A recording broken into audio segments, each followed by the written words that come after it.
கர்த்தருடைய திருநாமம் மகிமைப்படுவதாக. ஆமென். Praise the lord. இன்றைய தலைப்பை நாம் வாசிக்க கேட்போம். பிரசங்கின் புஸ்தகம் ஸ்தோத்திரம் 3ஆம் அதிகாரம் 7ஆம் வசனம்.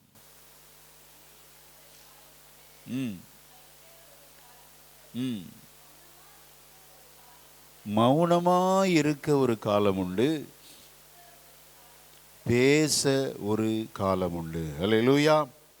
அப்படின்னா இந்த வார்த்தை நமக்கு மிகுந்த ஞானத்தையும் பகுத்தறிவையும் நமக்கு கற்றுக் கொடுக்கிறது. Sense, when to speak up, when to shut up, எப்போ பேசணும் எப்போ பேசக்கூடாது என்கிற நல்ல ஞானத்தை நமக்கு தருகிறது, பகுத்தறிவை தருகிறது. நாவை அடக்க வேண்டும். நாவு அடங்காது, அதற்கு எலும்பே இல்லை பாருங்க. எல்லாத்துக்கும் எலும்பு இருக்கு. இந்த கன்னத்தில் கூட ஒவ்வொரு பேச்சு அசைவுக்கு எத்தனையோ எலும்புகள் அப்படி அசைகிறது. ஆனால் நாக்கு பாருங்க, நாக்கில் ஒரு எலும்பு இல்லை, அது என்னன்னாலும் பேசும். நாக்கை அடக்குகிறவன் பட்டணத்தை பிடிக்கிறவனை பார்க்கிலும் நாவை அடக்கிறவன் உத்தமன். அல்லேலூயா. ஒரு சோத்திரம். இந்தியாவே நீங்கள் பிடிச்சாலும் உங்கள் நாக்கை நீங்கள் அடக்கலைன்னா எல்லாத்தையும் கோட்டை விட்டுருவீங்க. அதான் அதனுடைய அர்த்தம். பட்டணத்தை பிடிக்கிறவனை பார்க்கிலும் நாவை அடக்குகிறவன் உத்தமன். அல்லேலூயா. அப்போ எவ்வளோ முக்கியமான ஒரு சத்தியம் இது. இதை கூட நம்ம பேசி தான் தெரிஞ்சுக்க வேண்டியதாக இருக்குது. மௌனத்தை கூட இவ்வளோ தூரம் பேசி, 1 மணி நேரம் பேசி தான், ஓ இவ்வளோ ரகசியம் இருக்கிறதா அப்படின்னு நம்ம தெரிந்து கொள்ள வேண்டியதாக இருக்கிறது. பேச்சுக்கு அவ்வளோ வலிமை, ஆனால் அதை விட வலிமையானது மௌனம். அல்லேலூயா. அதை நம்ம மறந்துடவே கூடாது. பாஸ்டர் அவங்க ரொம்ப பேசவே மாட்டேங்கிறாங்களே, பயங்கர ஞானவான்னு அர்த்தம். அவங்கள குறைவாக மதிப்பிட்டுறக்கூடாது. பேசுகிறவங்க ரொம்ப பிடிக்கும் நமக்கு, ஜாலியாக பேசுகிறாங்க, ஜோவியலாக இருக்கிறாங்களே, சூப்பராக இருக்காங்க, டைம் பாஸ் ஆகுது அப்படின்னு நினச்சி நீங்கள் பேசாதவங்கள குறைவாக எடை போட்டுறாதீங்க. They are good listener. பேசாதவர்கள் சரியாக அப்சர்வ் பண்ணுறவங்க. அவர்கள் உங்களை படிக்கிறவர்கள். உங்களுக்கே தெரியாது உங்கள் குறைகளை, ஆனால் உங்களை பார்க்கும்போது நீங்கள் ஒரு புத்தகம். அடிக்கடி சொல்லுவேன், மனிதர்களை வாசிக்க பழகுங்கள். ஒவ்வொருவருக்குள்ளும் நல்ல நல்ல குணங்கள் இருக்குங்க. அதெல்லாம் அவங்கள ரீட் பண்ணணும், அப்சர்வ் பண்ணணும். பேசாமல் இருந்தால் தான் முடியும், பேசிகிட்டே இருந்தால் முடியாது. பேசாதிருந்தால் மூடனும் புத்திமான் என்று எண்ணப்படுவான். நமக்கு சில முட்டாள்தனம் இருக்கும், சில அறியாமை இருக்கும், அது கூட வெளியே வராதான். பேசாமல் இருந்தால் உங்களை ரொம்ப இன்டெலிஜென்ட் தான் நினைப்பாங்களாம். பேசாமல் இருக்கிறவங்கள கவனித்து பாருங்கள், அவங்கள நீங்கள் உயர்வாக தான் எடை போடுவீங்க. ஒருபோது தரம் தாழ்த்தி அவங்கள எடை போட்டுற மாட்டேங்க. 10ஆம் நாளில் நான் விசுவாசிக்கிற மிகுந்த ஞானத்தை கொடுக்கிற நல்ல உபதேசங்களை ஆண்டவர் இயேசு நமக்கு கற்றுக் கொடுக்க அவர் பிரியமாய் இருக்கிறார். அல்லேலூயா.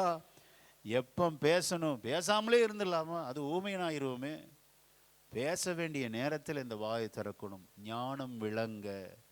சோத்திரம். ஏற்ற நேரத்தில் சொல்லப்பட்ட சொற்கள் வெள்ளி தட்டில் வைத்த பொற்பழங்களுக்கு சமானம். கரெக்டான ஆப்டான டைமில் பேசுறது வெள்ளி தட்டில் வைத்த பொற்பழங்களுக்கு சமானம். எல்லாம் வாசிக்க நேரம் இல்லை, நல்ல கவனிங்க. ஆக மௌனத்தை நம்ம குறைவாக எடை போட்டுறக்கூடாது. மௌனம் மிக சிறந்தது.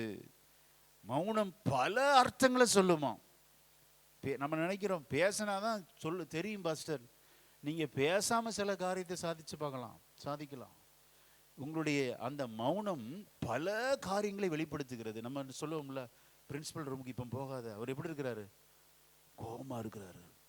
சில சொல்லுவாங்க அவர் மூட் ஆஃப்ல இருக்கிறாரு அப்படிமா. சில சொல்லுவாங்க அவர் மெடிடேஷனில் இருக்கிறார், தியானத்தில் இருக்கிறார். சில சொல்லுவாங்க அவர் யோசிச்சுட்டே இருக்கிறார் ஏதோ.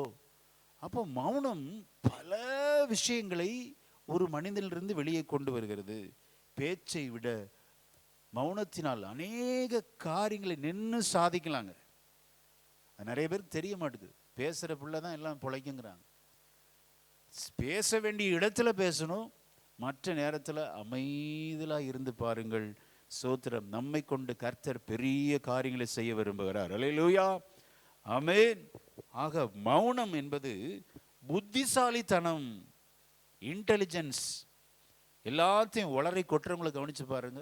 சோத்திரம். இருதயத்தில் இருக்க எல்லா மூடத்தனம் வெளியே கொட்டிடுவாங்க. அதையும் பேசுகிறவங்கள நீங்கள் ஈஸியாக எடை போட்டுடலாம். இது சரியான முட்டாள், சரியான இது புத்தி இல்லாதது அப்படிங்கிறது ஈஸியாக எடை போட்டுடலாம். அதே நேரம் அதிகம் பேசுகிறதுல கவனிச்சிங்கன்னா அது ஒரு ப்ளஸ் பாயிண்ட் என்ன இருக்குது அப்படின்னா, அவர்கள் நல்ல பேச்சாளர்கள், அந்த பேச்சை காது கொடுத்து கேட்கணும்னு விரும்புவோம். அல்லேலூயா. ஏசப்பாவுடைய போதனைகளை போல இந்த உலகத்தில் எதுவுமே இல்லை. ஆமென். சோத்திரம். அந்த போதனைகளை கேட்டுக்கொண்டே இருக்கலாங்க. சோத்திரம். எப்போ பேசணும், எப்போ பேசக்கூடாது என்ற ஞானத்தை நமக்கு கற்றுக் கொடுக்க ஆண்டவர் நம்ம மத்தியிலே வந்திருக்கிறார். ஹல்லேலூயா. நல்ல கரங்களை தட்டி கர்த்தருக்கு மகிமை செலுத்தலாமா? Hallelujah, hallelujah. Praise the lord, praise the lord. பேசி அநேக ஆசீர்வாதங்களை இழந்து வந்திருக்கிறாய் மகளே, மகனே. விசேஷித்த ஞானத்தை கர்த்தர் நமக்கு தர விரும்புகிறார். ஆமென். ஒரு வசனத்தை வாசிக்கலாம். சங்கீதம் 46 சங்கீதம் 10 வசனத்தை வாசிக்கலாம். நீங்கள் அமர்ந்திருந்து நானே தேவன் என்று அறிந்து கொள்ளுங்கள்.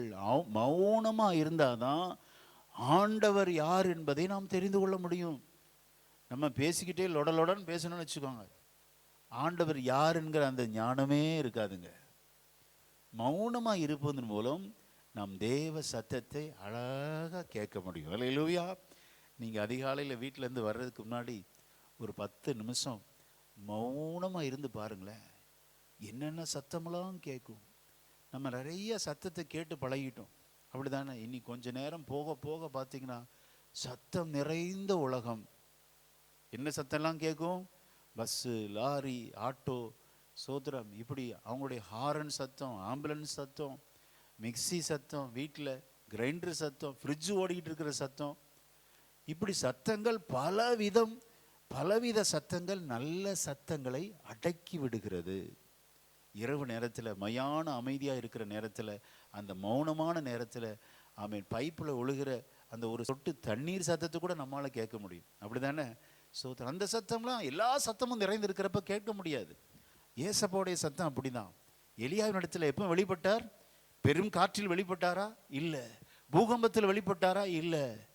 சோத்திர மௌனமாய் இருக்கிற வேளையில் மெல்லிய சத்தத்தோடு ஆண்டவர் எலியாவோடு பேசினார். அல்லேலூயா. எலியாவே, உனக்கு இங்கே என்ன வேலை என்று சொல்லி ஆண்டவர் பெருங்காற்றில் பேசலை, இடிமுழக்கம் உண்டாயிற்று அதில் பேசலை, சோத்திரம் அந்த பூகம்பத்தில் பேசலை. ஆண்டவர் பேசின போது மெல்லிய சத்தமாக பேசினார். அல்லேலூயா. நீங்கள் நினைக்கலாம், எல்லா சத்தத்தையும் நான் வேறு பிரிச்சிருவேன். வௌவால் சத்தத்தை கேட்க முடியுமா? அது மீ ஒலி அப்படிம்பாங்க. அதெல்லாம் கேட்க முடியாது. நம்முடைய அந்த செவி திறனுக்கு அப்பாற்பட்டது. நீங்கள் மௌனமாக இருக்கும்போது பாச்சான் சத்தம் கூட கேட்கும். அப்போ மௌனத்தை நம்ம விரும்பணும். பரபரப்பான உலகம் எல்லாம் பார்த்தீங்கன்னா பயங்கர ஃபாஸ்ட்டாக செய்யணும், உடனே செய்யணும், பறக்க செய்வாங்க. அப்படி இருக்கிறவங்களை கவனித்து பாருங்கள், எல்லாத்தையும் மிஸ் பண்ணிடுவாங்க. ஐயோ, இதை விட்டுட்டேனே, அதை விட்டுட்டேனே அப்படிம்பாங்க. நிதானத்தை கையாளும் போது ஒரு காரியத்தை கூட நம்ம விட மாட்டோம், எல்லாம் பெர்ஃபெக்டாக இருக்கும். அல்லேலூயா. ஆக சோத்திர பறக்க நீங்கள் ஓடாதீங்க. ஆண்டவர் கொடுக்குற நல்ல ஆலோசனை, நீங்கள் தேவ சமூகத்தில் கொஞ்சம் அமருங்கள். ஆமென். அமரும்போது நீங்கள் யார், நீங்கள் என்ன செஞ்சிட்ருக்கிறீங்கிற ஒரு பெரிய அப்சர்வேஷன் உங்களை பற்றி கிடைக்கும். ஸ்தோத்திரம். அதனால தான் ஜெபம் எவ்வளோ முக்கியத்துவம். ஜெபத்தில் தாங்க அது கிடைக்கும். உலகத்தான் அதை என்ன சொல்கிறான்? மெடிடேஷன் சொல்கிறான். நம்ம இதை தான் ஃபாலோ பண்ணுறாங்க. அவங்க தியானம் அப்படிங்கிறாங்க. நம்ம இதில் தான் ஜெபம். அல்லேலூயா. நாம் அவரிடம் பேச, அவர் நம்மிடம் பேச. ஆமென். எவ்வளோ அழகான கான்வர்சேஷன் பாருங்க. 2-way communication. சில நேரத்தில் ஜெபத்தில் மௌனமாக இருங்க. நான் அடிக்கடி சொல்வேன், ஒரு பேப்பர் பேனாவோடு உட்காருங்க. ஆண்டவர் நல்ல திட்டங்களை தருவார். உங்கள் குடும்பத்தை எப்படி நடத்தணும், யாரை பார்க்கணும், யார்கிட்ட பேசணும், அப்படிலாம் பர்ஃபெக்டாக நடத்துவாருங்க. சில சொல்லுவாங்க, இப்போ தான் நினச்சேன் பாஸ்டர், நீங்கள் வந்து ஜெபம் பண்ண நல்லா இருக்கும், கரெக்டாக வந்து நிற்கிறீங்களே அப்படிம்பாங்க. சில நேரத்தில் அப்படி ஆண்டவர் லீட் பண்ணுவார். போ அப்படிம்பார். கிளம்பி புறப்பட்டு விசிட்டிங் வந்துடுவேன். சோத்திரம். எதுக்கு சொல்கிறேன் அப்படின்னா, இதெல்லாம் ஜெபத்தில் கற்றுக்கொண்டது. அமரும்போது ஆண்டவர் பேசுவார். இன்னாரை சந்திக்கணும், இன்னார்கிட்ட பேசணும், சோத்திரம், இந்த காரியத்தை நீ செய்யணும், இதுக்கு ஃபஸ்ட்டு ப்ரையாரிட்டி கொடு, அப்படி எல்லாம் பேசி ஆவியானுடைய நடத்திப்போடு நம்முடைய வாழ்க்கை இருக்குமானால் அற்புதமாக இருக்கும். அல்லேலூயா. யாக்கோபு 1:19 வாசிக்க கேட்போம்.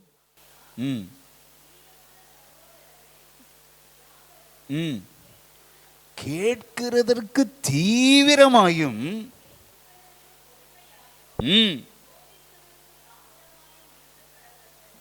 பாத்தீங்களா, கேட்கிறதற்கு தீவிரம், பேசுகிறதற்கு பொறுமை. அல்லேலூயா. கோபிக்கிறதற்கு தாமதம். ஆகவேதான் 2 காதுகள் நமக்கு கொடுத்திருக்கிறாரு, ஒரு வாய். என்ன அர்த்தம்?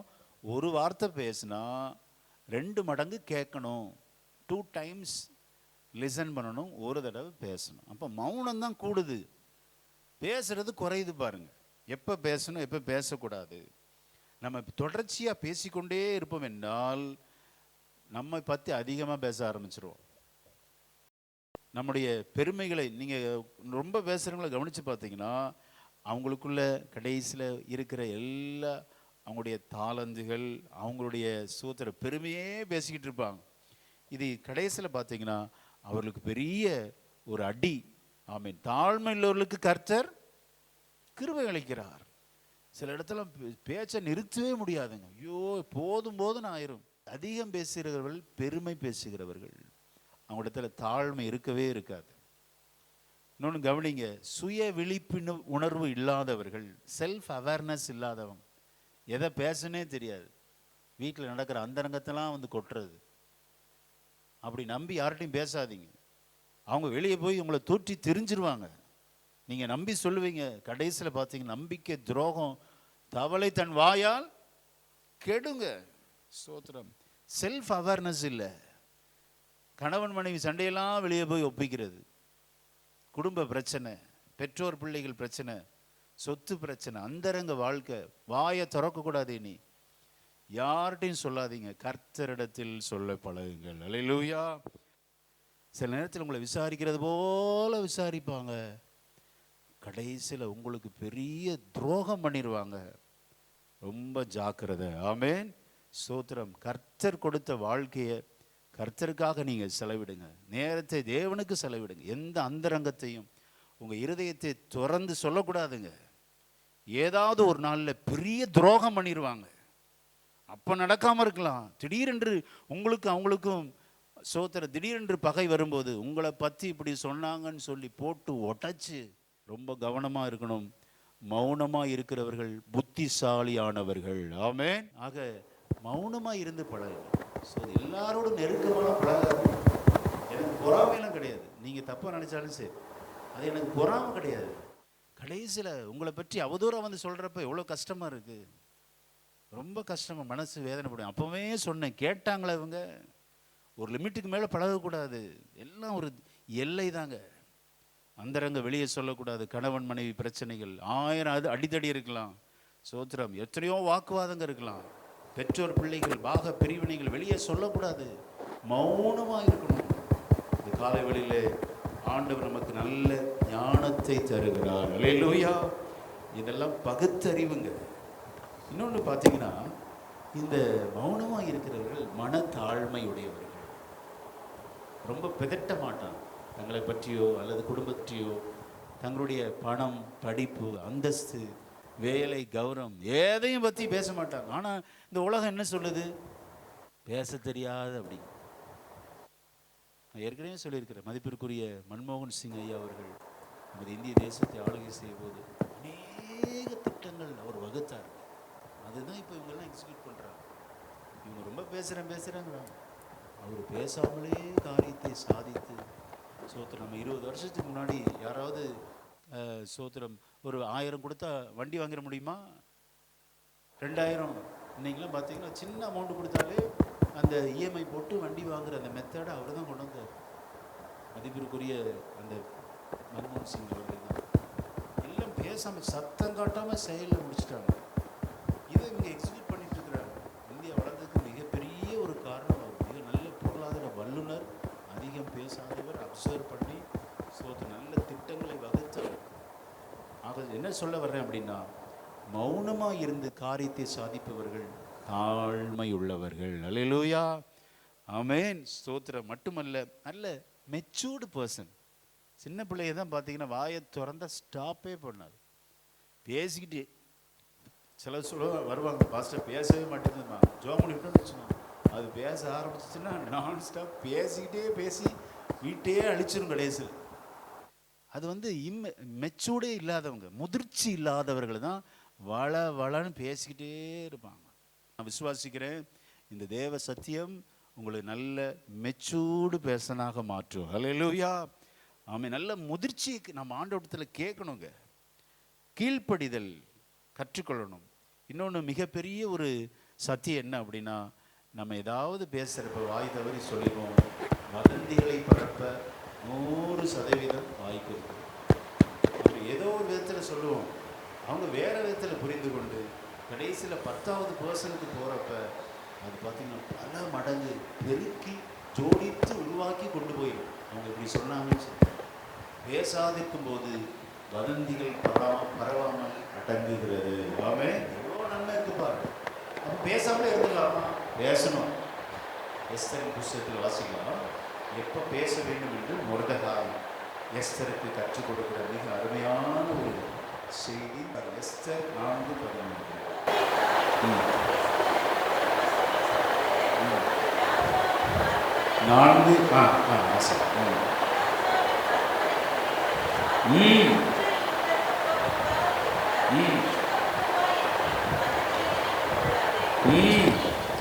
நீ இந்த காலத்திலே மௌனமாய் இருந்தால், மொர்தெகாய் எஸ்தருக்கு சொல்றாரு, நீ பேசாமலே இருந்துடாத எஸ்தர் ராஜாத்தி, நீ பேச வேண்டிய நேரம் இந்த நேரம். ஹல்லேலூயா.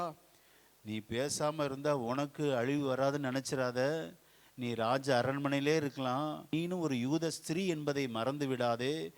ஆமானினால் ஏறெடுக்கப்பட்ட அந்த 3ஆம் அதிகாரம் 13ஆம் வசனம், இன்னும் சில மாதங்களிலே பெரியோர் முதல் சிறியோர் வரை, ஸ்திரீகள் குழந்தைகள் யாவரையும் அழித்து நிர்மூலமாக்குகிற ஒரு திட்டம் பாஸ் ஆயிருக்கு. தெரியாதா உனக்கு? இனியும் நீ பேசாம இருக்கிறியே, நீ பேச வேண்டிய நேரம். ஏன் இந்த ஆயத்த ஜபம்? நான் ஏற்கனவே சொன்னேன், அடுத்த வருடம் நமக்கு ஒரு பெரிய இருள் நிறைந்த வருடம். இருள் நிறைந்த பலத்த ஜாதி தமிழகத்துக்கு எல்லாம் சவால் விடுறாங்க, அவங்கெல்லாம் தூக்கி கடாசியம் என்று. இந்த காலத்தில் சபை மௌனமாக இருந்தால் நம்ம நினைக்கிறோம் நம்ம தப்பிச்சிருவோம். இல்லைங்க, எல்லாம் கொத்து அடிமைகளாய் மாறிவிடுவோம். ஜாக்கிரதை. இந்த காலத்தில் நம்ம மௌனமாக இருக்கக்கூடாது, பேச வேண்டிய நேரம். ஹல்லேலூயா. என்ன பேசணும்? உடனே பிடிச்சிட்டு போராட்டத்துக்காக இல்லை. எஸ்தர் ராஜ சமூகத்தில் உபவாசத்தோடு முன்னேறின நாள். ஹல்லேலூயா. இந்த காலத்தில் நம்ம மௌனமாக இருந்தா, இப்போ இனியும் பிசினஸ், குழந்தை குட்டி, இதே தான் ஃபோக்கஸ். எத்தனை நாள் வண்டி ஓடுன்னு நினைக்கிறீங்க? ஓடாது. இந்த நாட்களில் மௌனமாக இருந்தால் அவங்க நினைக்கிறாங்க நான் தப்பிச்சிடணும். இல்லைங்க, கண்டிப்பாக சோத்திரம். வருத்தத்தோடு சொல்கிறேன், தேடினவர்களுக்கும் தேடாதவர்களுக்கும் வித்தியாசத்தை கர்த்தர் காண்பிப்பார். ஆமென். நீ என்ன நினச்சாலும் சரி, நீங்களாம் தேடி வந்திருக்கிறீங்க. கண்டிப்பாக அவருடைய கோபாக்கிடி நாளில் நீங்களும் நானும் தப்பு வைக்கப்படுவோம். விசுவாசிக்கிறீங்களா? கர்த்தர் இறங்கினா இறங்கட்டும், அது தப்பு இல்லை. ஆனால் சீரியஸ்னஸ் புரியலையே. மொர்தெகாய், இந்த நாளில் நீ மௌனமாக இருந்தனா ஸ்தோத்திரம், நீ மட்டும் எஸ்கேப் ஆயிரோன்னு நினச்சிடாத என்று சொல்லி ஸ்தோத்திரம் எஸ்தருக்கு ஒரு மெசேஜ் அனுப்புகிறார். எஸ்தர் சொல்கிறார், பாரத்தோடு சொல்கிறார்.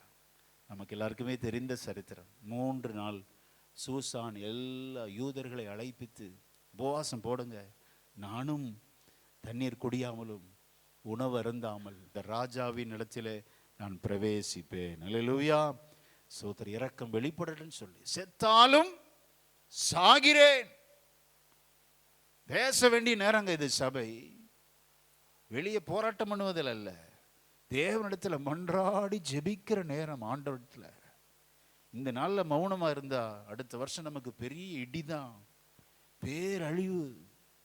எல்லாம் சவால் எடுத்து கொண்டிருக்கிறாங்க. ஆக இந்த காலவெளியில் ஸ்தோத்திரம் மௌனமாக இருந்து தேவனோடு பேசி காரியத்தை நாம் மாறுதலாய் முடிய செய்ய கர்த்தர் நம்மை அழைக்கிறார். ஹல்லேலூயா. ஆமென். சரி, எஸ்தர் உடனே பேசிட்டாளா? செங்கோல் நீட்டப்பட்டது, நுனியை தொட்டால் யாரங்கே? எஸ்தர் ராஜாத்தியா? உள்ள வாங்குறார். உள்ள வரும்போது ராஜா அவளை நோக்கி சொல்றார், எஸ்தர் ராஜாத்தியே, உனக்கு என்ன வேண்டும்? What do you want? நீ ராஜ்யத்தில் பாதி மட்டும் கேட்டாலும் கொடுக்கப்படுங்கிறார். அப்ப நான் யோசிச்சு பார்த்தேன், உடனே நம்மனா உடனே கேட்டிருப்போம். அவ அப்ப கேட்கல, மௌனம் காக்கிறாள். விவேகி எப்பொழுது பேச வேண்டும், எப்பொழுது பேசக்கூடாது என்பதை ஞானமாய் அறிந்து செயல்படுகிறவங்க தாங்க விவேகம் உடையவர்கள். அப்ப பேசினாளா? பேசல. பேச சான்ஸ் கிடைச்சிச்சு. ரொம்ப பணிவா சொல்ற. அதான் நான் சொன்னேன், பேசாதவர்கள் பணிவை உடையவர்கள். நல்ல ஞாபகம் வச்சுக்கோ. நீங்க நிறைய பேசணும்லாம் இருக்கலாம். இன்று முதல் ஒரு தீர்மானம் எடுங்க, எப்போ பேசணும் எப்போ பேசக்கூடாது என்பதை என்னுடைய வாய்க்கு ஒரு கடிவாளத்தை போடுங்க. ஹல்லேலூயா. அந்த பொருத்தனை பண்ணுங்க. எஸ்தர் ராஜாத்திக்கு வாய்ப்பு கிடைத்த போதும் பேசலையே, மௌனம் காக்கிறாள். அவள் சொல்றா, நாளைக்கு ஒரு விருந்து வைக்கிறேன், நீங்க வர முடியுமா? ஆமானையும் சேர்த்து கூட்டிட்டு வாங்களேன் அப்படிங்கிறா. சரின்ட்டார். அடுத்த நாள் விருந்தின் வேளையிலே திராட்சரசம் பரிமாறப்படும் போதும் அகாஸ்வேரு ராஜா கேட்கிறார், எஸ்தர் ராஜாத்தியே, உன் வேண்டுதல் என்ன? ராஜ்யத்தில் பாதி மட்டும் கேட்டால் உனக்கு? நான் அப்பவும் யோசிச்சு பார்த்தேன், கேட்டாளான்னா கேட்கலங்க. எவ்வளோ மௌனம் காக்கிறாள் பாருங்களேன். இதை ஆராய்ச்சி செய்கிற வேத பண்டிதர்கள் இவ்வாறு சொல்லுகிறார்கள், தேவ சித்தம் எப்போ எந்நேரம் என்பதை எஸ்தர் அறிந்திருந்தார். அல்லேலூயா. நமக்கு நிறைய சான்ஸ் கொடுப்பார், அப்பெல்லாம் அமைதியா இருக்கணும். தேவ சித்தம் எப்போ இதை சொல்லணும், ஆப்டா சொல்லணும். இப்ப சொல்லியிருந்தா ஆமான் வச்சிருக்கிற அந்த தூக்கு மரத்துக்கு ஆமான் போயிருக்க மாட்டான். அவ சொல்றா, மீண்டும் ஒரு விருந்து வைக்கிறேன், வர முடியுமான்னு கேட்கிறா. வீட்டில் போய் ஒரே டிஸ்கஷன். ஆமான், எஸ்தர் ராஜாத்தி என்ன உயர்த்திட்டா அப்படிங்கிற ஆமான். ஆமா, ஆனா அந்த மொர்தெகாய் இருக்கிறானே, விடுங்க அவனை, விடுங்க அவனை, கண்டுக்காதே, அவனை ஒரு தூக்குல போடணும்னு சொல்லி எல்லாம் சேர்ந்து திட்டம் பண்ணி வீட்டில் ஒரு தூக்கு மரம் மாட்டி கொண்டு ரெடியாக்கும் போது ராஜாவிடத்தின் ஒரு அழைப்பு வருகிறது, ஆமானே வா என்று சொல்லி. அந்த நேரம் பார்த்தீங்களா, தேவ செயலும் சமயமும் நேரிட வேண்டும், பர்ஃபெக்டா ஆப்டா. அப்போ எஸ்தர் எவ்வளோ ஞானமுடையவளாய் பகுத்தறிவுடையவளாய் பேசினாள் பார்த்தீங்களா. விளையாட்டை கூட வாயில ஒன்றும் நம்ம பேசிடக்கூடாதுங்க. அந்த நேரத்தையும் தேவனுடைய செயலையும் அறிந்து பேசும்போது எல்லாம் பர்ஃபெக்டா மேட்ச் ஆகும். அதின் காலத்தில் என் தேவன் நேர்த்தியாய் செய்ய வல்லவர் என்பதை எஸ்தர் அறிந்திருந்தாள். அல்லேலூயா, ஆமென். எப்போ பேசணும் எப்போ பேசக்கூடாது என்கிற அந்த விவேகமுடையவர்களாய் நாம் இருக்கணுங்க. காலை வெளியில தீர்க்க தரிசனம் அவங்களோடு ஆண்டவர் இடைபடுகிறார். அநேக காரியத்தில் சோத்தை இழந்ததுக்கு காரணம் என்ன? உங்க வாய் தான். சும்மா நம்ம சொல்லிக்கிறது, அவன் சூனியம் வச்சான், இவன் மந்திரம் வச்சான். சூனியம் நம்ம வாயில தான் இருக்கு. அதை நம்ம தான் எடுத்து போடணும், பொருத்தனை பண்ணணும். தேவையில்லாமல் நான் பேசவே மாட்டேன் ஆண்டவரே. அல்லேலூயா. பொருத்தனை வராதே. ஆமென். இதை செஞ்சு பாருங்களேன், உங்கள் வாழ்க்கையில் அநேக ஆசீர்வாதங்களை நீங்கள் தக்க வைத்துக் கொள்வீர்கள். இந்த வார்த்தையின் மூலம் கர்த்தர் உங்களை அதிகமாய் ஆசீர்வதிப்பாராக. ஆமென். 8ஆம் அதிகாரம் 3 நீங்கள் வீட்டில் போய் வாசித்து பாருங்க. ஸ்தோத்திரம். அழுது திருப்பியும் பேசுறா. உடனே எல்லாத்தையும் சொல்லலை, அவர் கோச்சிட்டு போயிட்டார். ஸ்தோத்திரம். கோச்சிட்டு போயிட்டு திருப்பி வரும்போது ஆமானை அவர் நியாயம் தீர்க்கிறார். அதுக்கப்புறம் பேசுறா. அதுக்கப்புறம் தான் எப்படியாவது அந்த நகலை நீங்க குலைத்து போட வேண்டும்.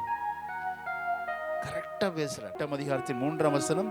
பின்னும் எஸ்தர் ராஜ சமூகத்தில் பேசி அவன் பாதங்களில் விழுந்து அழுது ஆகானியனான ஆமானின் தீவினையையும் அவன் யூதருக்கு விரோதமாக யோசித்த யோசனையும் பரிகரிக்க அவனிடத்தில் விண்ணப்பம் பண்ணினாள். அல்லேலூயா. எஸ்தர் சரியான நேரத்தில் எல்லாம் கரெக்டாக பேசினாங்க. அப்படி நாமும் சோதர தேவனிடத்தில் இந்த நாட்களில் மௌனமாக இருக்கக்கூடாது. பிறருக்காக பரிந்து பேச வேண்டும். நமது தேசத்தின் ஜனங்களுக்காக, ஊழியங்களுக்காக. அநேக சபைகள் துன்புறுத்தப்படுகிறது, ஊழியர்கள் துன்புறுத்தப்படுகிறார்கள், விசுவாச மக்கள் துன்புறுத்தப்படுகிறார்கள். அவர்களுக்காக நாம் பரிந்து பேசி ஜெபம் பண்ணி 2026 சோத்திரம். அநேக அரசியல் அப்படி சொல்லலாம் இப்படி சொல்லலாம், தலையெழுத்தை மாற்றுவது நமது ஜெபத்திலே இருக்கிறது. ஹல்லேலூயா. இல்ல கரங்களை தட்டி கர்த்தருக்கு மகிமை செலுத்தலாமா? ஹல்லேலூயா. நன்றி நன்றி நன்றி ஆண்டவர். பேச வேண்டிய நபரிடத்துல நான் பேசணும், ஏசப்பாவிடத்துல நான் பேசணும் ஆண்டவரே. என் வாய்க்கு காவல் வையும் காத்து கொள்ளுமையா, என் வாய்க்கு காத்து கொள்ளுமையா, தீயன எதையுமே நான் நாட விடாதையும், தீயன எதையுமே நான் நாட உம்மை நோக்கி கதறுகிறேன், விரைவாய் உதவி செய்யும். உம்மை நோக்கி விரைவாய் உதவி செய்யும். தூபம் போல் ஜெபங்கள் ஏற்றுக்கொள்ளும் ஏற்றுக்கொள்ளும் ஐயா. மலை பலி போல் என் கைகளை ஐயா, தூபம் போல் என் ஜெபங்கள் ஏற்று. மாலை பலி போல் என் கைகளை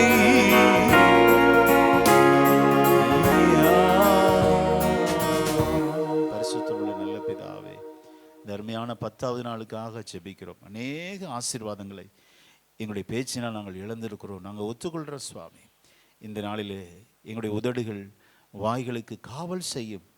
தீமையானதை ஆண்டவரே சோத்திரம் அதிகமாய் பேசாதபடி எங்கள் வார்த்தைகள் சுருக்கமாக இருக்க எங்களுக்கு கிருபை செய்யுங்கப்பா.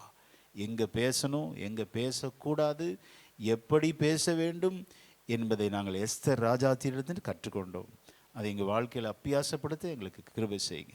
பிறருக்காக தேவனிடத்தில் பரிந்து பேசி ஜெபிக்க, பாவத்தில் இருக்கிற ஜனங்கள் விடுதலையாக அப்படிப்பட்ட நல்ல வார்த்தைகள் எங்கள் வாயிலிருந்து வரட்ட சுவாமி. ஆண்டு எங்களுடைய குறைவுகள் எல்லாம் மன்னி, குற்றங்களை மன்னிங்கப்பா. ஸ்தோத்திரம். இந்த சபை இன்னும் தூங்கி கொண்டிருக்க கூடாதப்பா. ஒரு சுய விழிப்புணர்வுகளுடையவர்களாய் தேவ சமூகத்தில் வல்லமையை பெற்றுக்கொள்ள கிருபை செய்யுங்கப்பா. கர்த்தரை தேடி ஆசீர்வாதங்களை பெற்றுக்கொள்ள உதவி செய்யும்.